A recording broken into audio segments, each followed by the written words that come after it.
That's dinner.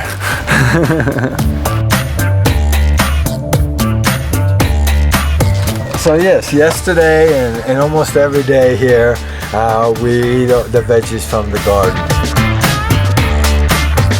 I see the expression in their faces, and you can see that they're sitting down maybe 12, 16 hours a day and not walking enough, or you know, too much escalator, elevator, automobile. We're returning back to paradise. It's been a healing place. It's all free, you know. We buy with intentions to free up the land, and that we belong to the land, and the land doesn't belong to us. And for our children, for the future. That's my youngest son, Noah. And there's a special freedom for the children to just experiment for themselves.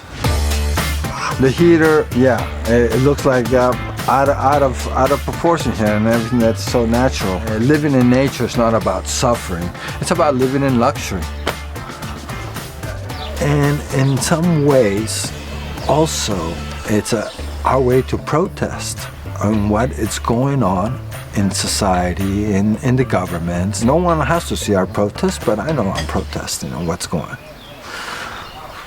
A more pacific protest I can't think of.